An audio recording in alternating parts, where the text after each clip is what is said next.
angkanya juga kalau kita lihat sangat besar. Seingat saya, kendaraan bermotor 7 juta. Mobil listrik disubsidi kurang lebih 70 juta. Ini untuk apa? Ya karena negara lain semua melakukan itu. Contoh Thailand, memberikan subsidi pada mobil listrik 68. Kalau kita di bawah itu, investasi semua akan pergi ke sana, tidak akan pergi ke Indonesia.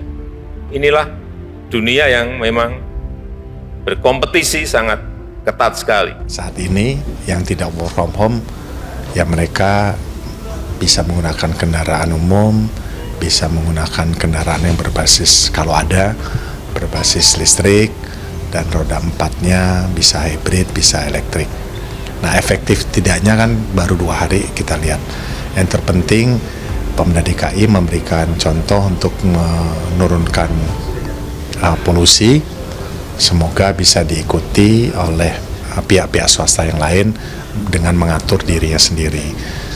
Kemungkinan besar kementerian yang lain juga akan diatur oleh Menpan terkait dengan work from home. Bakal calon presiden yang diusung Koalisi Perubahan untuk Persatuan Anies Baswedan kembali mengkritisi pemberian subsidi untuk mobil listrik. Ia menilai pemberian subsidi itu tidak tepat. Menurutnya, permintaan mobil listrik sudah tinggi sehingga tidak perlu disubsidi. Hal itu disampaikan Anies usai berbicara dalam acara bertajuk Climate Change in Indonesia Understanding from Multiple Perspective yang diselenggarakan Bright Institute di Jakarta. Anies menyebut tingginya permintaan mobil listrik dibuktikan dengan antrean pembelian yang bisa sampai berbulan-bulan. Ia menilai roda ekonomi di industri mobil listrik sudah berjalan tanpa perlu subsidi.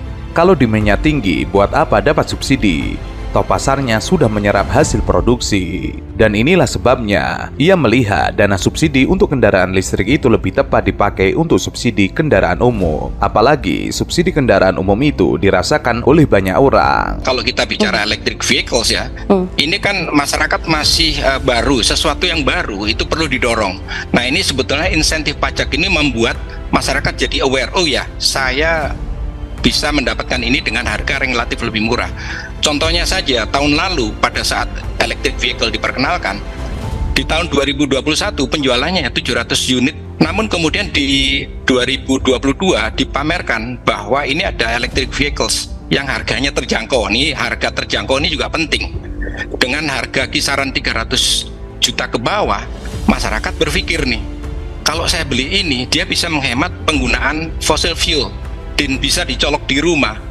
Nah ini kemudian ternyata dari 700 di tahun 2022 penjualan meningkat menjadi 10.000. Ini lumayan, ini bisa untuk ngantar anak sekolah, bisa untuk pergi belanja, bisa untuk ke kantor, karena ini sifatnya city. Menurut Anies, subsidi ke mobil listrik tidak tepat karena sebatas membangun kalangan ekonomi kuat, baik di pihak produsen ataupun konsumen. Kalau subsidi mobil listrik itu dirasakan oleh pabrik mobil listrik dan pembeli mobil listrik yang secara status ekonomi yang sangat kuat, karena harga mobil listrik masih mahal. Selain itu, Anies menyatakan subsidi untuk transportasi umum membantu terciptanya keadilan terkait lingkungan hidup. Sedangkan subsidi mobil listrik justru bakal menambah jumlah kendaraan pribadi di jalanan. Jangan sampai kita malah memberikan subsidi kepada yang sudah tidak perlu subsidi. Padahal kendaraan umum harus ditambah jumlahnya, harus punya coverage lebih luas. Misalnya teman-teman sekalian lihat transportasi umum di Jakarta. Transportasi umum bukan barang baru, sudah ada di Jakarta lama sekali. Lalu ketika era kami bertugas di Jakarta, transportasi umum yang sudah banyak itu diintegrasikan menjadi satu sistem transportasi umum namanya Jaklingko. Itu perubahan ya. Dan pendekatannya kolaborasi. Ini yang saya ingin sampaikan Mas, kolaborasi. Jadi ketika transportasi umum di Jakarta itu lebih dari 25 operator yang bekerja di Jakarta. Teman-teman biasanya ingat namanya, dulu ada Metro Mini, ada Kopaja, ada apa lagi itu. Itu adalah koperasi-koperasi semua. Itu lebih dari 25 operator. Mereka masih eksis tidak sekarang? Masih. Tapi brandnya namanya Jaklingko karena diintegrasikan dalam satu sistem transportasi umum. Nah, apa yang kita lakukan? Perubahannya pada integrasi itu berubah sekali. Dulu bayarnya per penumpang, pendapatan perusahaan-perusahaan itu dulu per penumpang. Karena itulah kenapa mereka kebut-kebutan, karena mereka ngejar penumpang. Skemanya kita berubah total skemanya. Jadi kalau dibayangkan ya, sebagai ilustrasi, ini penumpang, kemudian ini adalah operator. Mereka dulu transaksi langsung. Penumpang bayar ke operator, lalu operator memberikan jasanya. Kami datang, diubah. Penumpang bayar ke Pemprov, Pemprov bayar ke operator. Jadi operator-operator itu sekarang tidak kebut-kebutan karena mereka dibayar pemerintah per kilometer. Sehari mereka harus jalan 100 kilo misalnya, plus minus 10 kilo. Jadi minimal 90, maksimal 110.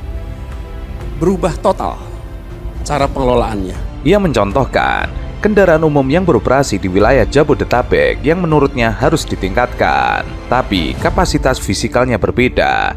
Itu sebabnya dirinya melihat subsidi dari pemerintah pusat didorong untuk kendaraan umum. Itu sebabnya ia bilang dari awal kalau subsidi untuk kendaraan listrik tidak tepat, yang tepat adalah subsidi untuk angkutan umum.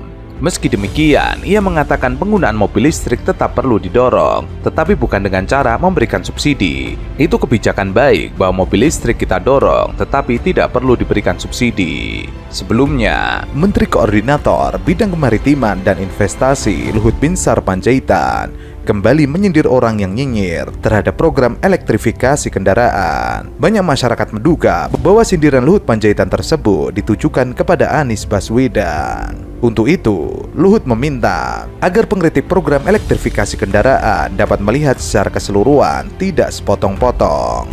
Ia mengatakan, sekarang yang kita bangun adalah ekosistem pekerja, sehingga nanti siapapun penerusnya memperbaiki. Ini masih kurang bagus, ini kurang bagus, tapi arahnya satu. Menurut Luhut, orang seperti tidak secara keseluruhan melihat program yang sedang dijalankan pemerintah, alias potong-potong. Ia sudah mengklarifikasi kalau ada yang datang ke dirinya dan bilang electric vehicle tidak penting. Pernyataan Luhut dilontarkan pada 20 mahasiswa Indonesia yang mengikuti program workshop biomedikal dan geonomik tahap pertama dalam acara Beijing Genomic Institute di kota Shenzhen, China. Kegiatan itu merupakan kerjasama riset maritim antara Indonesia dan BGE China. Menurut Luhut, electric vehicle atau kendaraan listrik dapat mengurangi konsumsi impor negara Indonesia yang saat ini mencapai 35 dolar Amerika atau setara dengan 523 triliun.